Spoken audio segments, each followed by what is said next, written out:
Today, there's massive amounts of tools out there, both in AI and other digital tools that you can use to be successful in building a business and automating your processes through your business. However, there's three specific areas in today's talk that I want to talk about. And one of them is, how do you find the customer first? And then how do you acquire that customer? And then ultimately, how do you sell that customer through that process? We're going to do this in a different fashion. So what I wanted to do is I wanted to come up with a video that goes over these three facets of a business, doing it through artificial intelligence tools and other digital tools that you may use to benefit your company. Before I get into that, I want to tell you a little bit about how we got to this. Why do I use these specific tools? About 2 years ago, I had a problem with my business. I was doing really well as a business personally. However, I needed to expand. I needed to hire some people to do marketing and sales and everything, because I couldn't do the marketing and sales plus also running the business simultaneously and dealing with the operations. So I had to find someone to do that. What I did is I paid $45,000 for a company to help me generate more leads and generate more phone calls so that I can sell what it is that we do. That unfortunately led to me spending $45,000 for absolutely nothing, no deals. In fact, that year I was able to close more deals by myself with my own networking of things that I was doing, rather than using the marketing tactics that these people were selling me on. Then the next year, I decided to switch it up. I found a company that does cold calls and also has some marketing materials that they push out, physical marketing materials. I paid them another $45,000 to do something a little bit similar to what the other company was doing, but with a different strategy, right? And by the time it was said and done, I got 0 sales out of that. Again, another year where I beat out the company that I hired. So what ended up happening is in January 2023, once the Christmas break was over, I sat at my desk and I looked at what I had spent and what's out there. And I said, look, I got to learn this for real. Like, I've never been a great marketer. I've just been good on phone sales. That's been my success.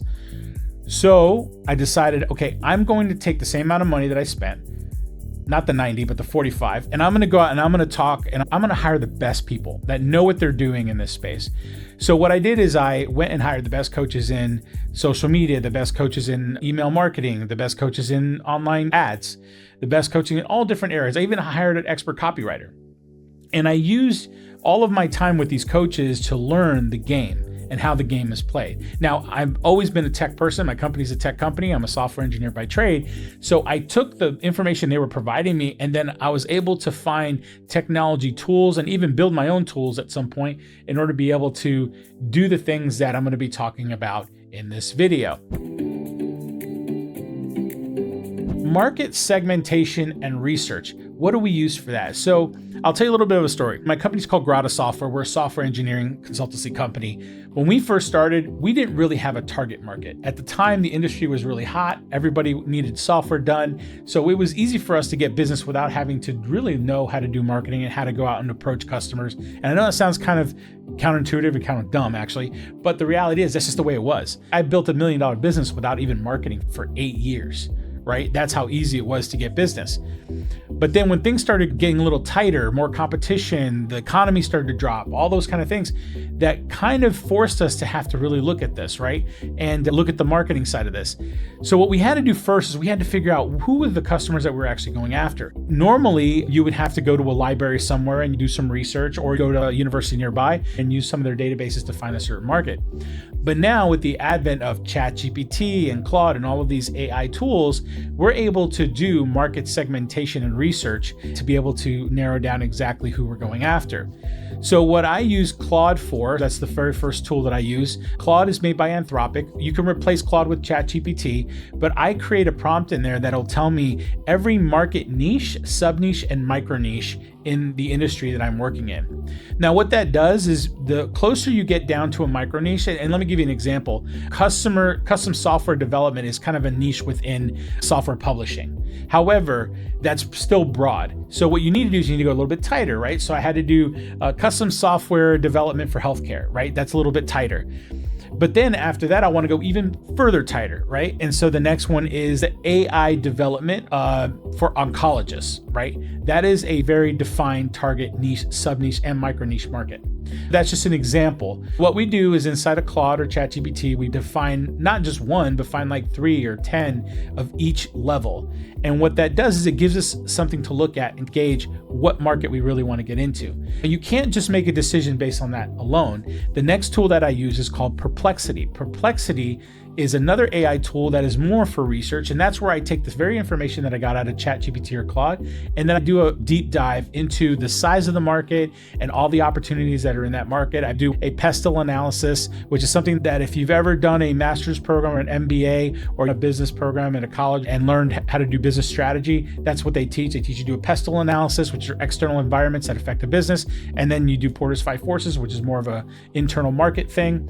And so, but now you can use Perplexity to do that research for you instead of having to go to a library and get all that information, because that's what you had to do in the past. So I use those two tools. Once I develop the type of customer that I'm looking for or the market I'm going after, I use the same tools to determine the actual market avatar, the avatar I'm going after. So the avatar, the customer avatar, I would have a prompt that says, in this specific micro niche, write me 3 customer avatars, their behaviors, their purchasing patterns, their ages, their sex, give me a name, all of that stuff. So tool number 3, when it comes to finding your target market and everything, Apollo IO is the final step in this, because what I do is I create what's called a customer persona, and then I go into Apollo IO, I go into the search tool for either business or personal, and then there's an option there for personas, and I could start plugging in the filter all the different customer personas. Now, if you're wondering what Apollo IO is a crowdsourced database, very similar to a Zoom Info, if you've ever heard of a Zoom Info, but it's a crowdsourced database. Every person, every user of Apollo that's out there selling right now, that's building a database or a book of business or a list, is putting all this information to Apollo, right? Most of the records are valid that you can go ahead and send email campaigns out to and all that stuff. Plus in there, it's all the demographics of those people. So that's why we use that. So we can go and we can find the exact list of people that we want to go after as far as a customer. And so that's the third step there. So again, this is the part where you're trying to find your customer segmentation. I hope that makes sense to you. If not, make a comment below. I'd be interested in finding out what you think about that. If you want a little bit more of a deep dive on how we use Apollo and all that stuff, you can go to my Digital Strike Hub community group. I'll have the link down there below for you. Once you know what customer you want to go after, the next step, you want to go drive traffic back to you. So again, the same tool, Apollo, we use that to help drive email organic traffic. So inside of Apollo, you can create sequences. In those sequences, you can create your emails. It has the ability to add LinkedIn connections and LinkedIn messages within your touch points. You need about 11 touch points these days in order to have a customer be interested in purchasing your product or service. So 11 touch points, 3 platforms, and I believe it was 7 hours of communication, of person-to-person communication. Seems like a lot of work, but guess what? That's just the way the market has gone. Trust is at a very low right now when it comes to consumers. So they really need a lot of information about you, and they need a lot of touch points to build that trust. So that's what we use Apollo for. So when it comes to content, we use Claude or ChatGPT to create our content. And what that means is you can go into each one of those tools, whichever one you want to use that you feel works better for you, and you can put in exactly okay, I need 10 Facebook posts, I need 10 X posts or Twitter, I need 10 LinkedIn and 10 whatever. This is the topic I want to talk about. This is the audience that I'm talking to, and this is the call to action that I want. It will write out all of those scripts for you and all of those posts for you. Once you have that, then you need to take it and you need to put it somewhere, right? So let's say social media, right? This is where we use the number 3 tool here when it comes to customer outreach and traffic, is actually using a tool, something like Buffer. So, and the reason why I mentioned Buffer's free. There's other tools like Metricool, so which I really like as well. And then there's some other ones out there, but I like Buffer because Buffer is free to start off with. If you have one business, you can actually attach all of your Facebook, Instagram, all that stuff to that one Buffer account. You can promote your business completely right there. What you do is you take all the information you've done from Claude or ChatGPT, you dump it into Buffer, and then now you take that from Buffer and you schedule out all your posts throughout the month, and then it'll just constantly go out there and start sending out posts as if you're on your computer posting all day long while you're not. It's an automated tool. That's the social selling part. For customer outreach and traffic, are we cool with customer outreach and traffic? I hope you guys are. If you have any questions, just put them in the chat. So now the next step is, once we get people out there looking at our posts and looking at our information, they want to come back to us, right? We need to be able to capture that traffic. The first tool I like to use, or what we use here, is called HubSpot. Now, HubSpot, we can go inside of Apollo, we can tell it, okay, we want to connect our HubSpot. And what ends up happening is you just sign into your HubSpot like normal, and it'll automatically make the connection. And so when you go in there and you create a campaign and someone responds to that campaign, it actually will update that person's information into HubSpot because now they're an active potential client. So then you can use HubSpot to do all the normal things you would do in a CRM, where you could start following up with people. HubSpot allows you to get a phone number that's tied directly to the HubSpot system, and then use a number within the phone so that you can contact them, so that you have a separate line from your personal cell phone. HubSpot has some AI features, but the bulk of it is to use it as a CRM tool to be able to capture those leads that are coming in to hopefully convert them to sales. The next thing is funnels, ClickFunnels. Back in October 2023, when I was looking at marketing, I took a liking to this company, ClickFunnels. And the reason why is because their system, a lot of the things I'm talking about, like automating emails and newsletters, ClickFunnels has by default. It's a sales funnel process. It's the ability to capture a sales funnel. And the reason why you want that is because if you're out there promoting and doing all this traffic, the people got to come back somewhere. You usually want them to come back on some type of a landing page or something like that. You can replace ClickFunnels with landingpage.com, or you can replace it with HubSpot has their own landing pages in there. You can replace it with other tools that are very similar, but I'm just giving you the idea of what we use. ClickFunnels is what we use to capture that traffic. They come in through a landing page, and then we have sequences inside that landing page in a specific flow where we can downsell, upsell, work the customer ascension or descension. Essentially what happens is that a customer descends from the top of funnel, which is like where they started, where they just wanted to get some information about you. And so when they go to your landing page, now they get to know a little bit more about you. And then if you have your sequence set up, you can get them to commit to the first yes, like getting a free item from your company. After they do that, they're now in the fold. There's AI built inside of it. A lot of the landing pages and stuff like that, where you would normally have to hire a copywriter to help you with that, it has a lot of AI copywriting information or tools inside of it that allow you to build that out. And then the next tool after that is, after you get them into the funnel and everything, we want to see what the customer behaviors are. We use a tool to track called Microsoft Clarity. Now, what Microsoft Clarity is, and some of you guys probably already use this, is that you can, with a tag you put on your website, it essentially captures exactly what users are doing on your websites, on your landing pages, on anything like that.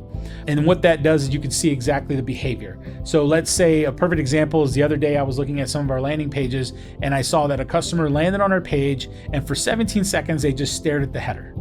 And how I know they stare at the header is because we have hot zones, and it tells me what the hot zone is, staring at the header. And so whatever the header was intriguing, but it wasn't enough for them to scroll or click the schedule now, which means that we may have an intriguing header that gives someone enough moment to look at it, but not enough to trigger them to do the next step. At the same time, I have a different landing page for a different business. On that one, people scroll, and when they get to a certain point, they just close out. So at some point, they're interested, and then they get to a certain point and they decide, okay, I'm not interested anymore. That's on us to use that data and make those changes to improve the site and the flow of attracting business. If ClickFunnels or landing pages is still not good enough for you, if that's not something that you can afford right now, what people also do when it comes to traffic flow is they'll put something like a link tree. So we have a link tree account. If you've ever gone to Instagram or Facebook, you see an ad and they'll say, check my link in the bio. And you go to the bio and then it takes you to another page. It just has a set of links in a nice website format. That's like a link tree. That tool allows you to put up, like, let's say you want people to follow a certain process. For instance, we have a school community. And so our school community is the first thing that pops up because we'd like people to join the community before they actually purchase from us because we would like for them to see what we do and what we offer. So that's what we have first. Then the next one after that is the coaching call for our actual offer that we have out there. So we let the customer choose their flow in that page. Now, most marketers, when you talk to them, they'll tell you that's not the way to do it. You don't want to do that. And they're absolutely right to a certain extent, but there's some customers that you try to push them into one flow, they're just not going to follow it. But if you give them options, sometimes the options is what triggers them and sets them over the edge. And so that's why we like to do that. All right. If you follow any one of those three tool sets, one for emerging markets, one for acquiring the customer, and the other for converting them to sales, then you should be able to have a well-functioning business and build out the kind of success you're looking for. Now, I do want to give you a bonus of emerging trends. I don't know if you guys have heard this lately, but there's these new things that's coming out there. It's actually going to revolutionize the whole industry and how you do things.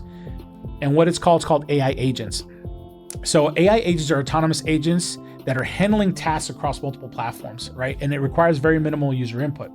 Now, the thing is that they have the ability to streamline scheduling, copywriting, research, all that kind of stuff. People are using it for is they're going, okay, I want an agent to create a blog post, and then I want another agent to post on X. I want another agent to post on LinkedIn. And what they're doing is just assigning these agents all these tasks, and then they just go do the tasks for them. It requires very minimal input from the user after they first make the prompt of what they want to do. These are the things I want you to do, and then it just does it. So again, to finish it off, market segmentation, you can use AI to discover, validate micro niches, sub niches, micro niches. You can use customer outreach tools like Apollo that does social selling. You can also use social scheduling tools and AI content creation using Claude and ChatGPT, and then capture and close those sales using CRM tools, funnels like landing pages, ClickFunnels, or one of those tools, and then do user behavior tracking using tools like Clarity by Microsoft. Want to learn more? Just go to the link below where you see Digital Strike Hub and sign up for a free membership. You'll get a more detailed explanation of each one of these tools, how we actually use them, and what we go through when building out these automations things. Thank you very much for watching. I'll see you guys in the next video. Don't forget to like and subscribe for more.